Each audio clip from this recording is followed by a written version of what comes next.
পূর্ব কলকাতায় আন্তর্জাতিক স্বীকৃতিপ্রাপ্ত জলাভূমি, এই জলাভূমি বুঝিয়ে দেদার বেআইনি নির্মাণ, এ নিয়ে ফের জল গড়িয়েছে পরিবেশ আদালতে। কেন জলাভূমি ভরাট রোখা যায়নি? পূর্ব কলকাতা ওয়েটল্যান্ড কর্তৃপক্ষের ভূমিকা নিয়ে প্রশ্ন আদালতের। 1 মাসের মধ্যে তাদের জবাব তলব।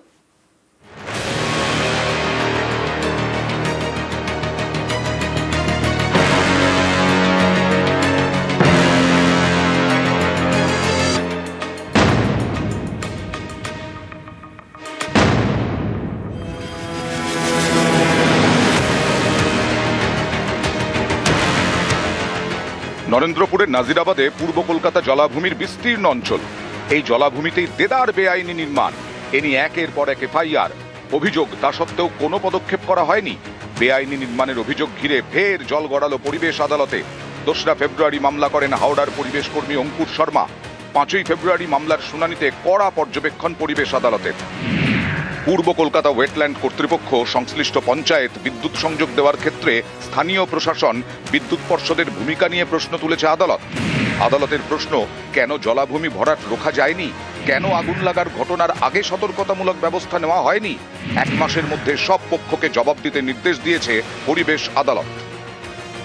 এই খেয়াদাহা 2 গ্রাম পঞ্চায়েত, যার মধ্যে এই ওয়েটল্যান্ডটা পড়ছে, এর আগেও আমি একটা মামলা করেছিলাম গ্রিন ট্রাইব্যুনালের সামনে, দ্যাট ওয়েটল্যান্ডগুলো বুঝিয়ে কনস্ট্রাকশনগুলো করা হচ্ছে। শুনানি দিন সব ডিপার্টমেন্টের প্রশ্নটা উঠেছে, আর সব ডিপার্টমেন্ট কাছে notice honourable national green tribunal order মধ্যে দিয়েছে কি সব ডিপার্টমেন্ট কাছে নোটিশ ইস্যু করেছেন, আর ওর মধ্যে বলা হয়েছে কি 1 মাস মধ্যে সব ডিপার্টমেন্ট নিজের রেসপন্সটা ফাইল করবে।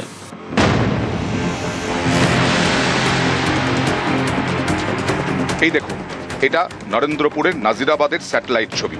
1985 সালে নরেন্দ্রপুরে খেয়াদহ এলাকায় তখন বিস্তীর্ণ জলাভূমি। এরপরে ধীরে ধীরে ছবিটা বদলাতে শুরু করে। জলাভূমিতে ব্যাঙের ছাতার মতো গজিয়ে উঠেছে বেআইনি নির্মাণ।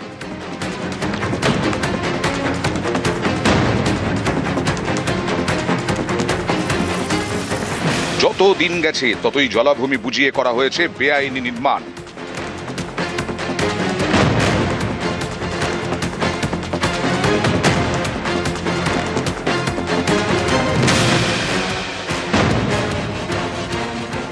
এবার দেখুন 2025-এর ছবি। ভালো করে দেখুন, 1985 সালে পূর্ব কলকাতা জলাভূমি ছিল সবুজে সবুজ, আর এখন 2026-এ সেখানে একের পর এক নির্মাণ। এ নিয়ে 350-র বেশি এফআইআর হয়েছে, তবু কোনো পদক্ষেপ করা হয়নি বলে অভিযোগ। এও অভিযোগ, 2021-এর পরে থানায় আর অভিযোগই জানায়নি পূর্ব Kolkata Wetland Authority. East Calcutta Wetland Management Authority nearly defunct হয়ে গেছে। তারা আছেন কাস্টোডিয়ান, এই ওয়েটল্যান্ডদের কাস্টোডিয়ান, আর তাদেরকে স্পেশালি স্ট্যাচুট ক্রিয়েট করেছে সো দ্যাট এই ইস্ট ক্যালকাটা ওয়েটল্যান্ডকে রক্ষা করবে। কিন্তু আমরা দেখতে পাচ্ছি কি রক্ষা করার কোনো জায়গাই নেই। ওনারা এনক্রোচমেন্ট হয়ে যাচ্ছে, ওনার নো স্টিপে এনক্রোচমেন্ট হচ্ছে, কিন্তু ওনারা কিছুই করছেন না। পূর্ব কলকাতা ওয়েটল্যান্ড কর্তৃপক্ষ সহ একাধিক দপ্তরের ভূমিকা নিয়ে প্রশ্ন তুলেছে পরিবেশ আদালত। হিরণ রায়।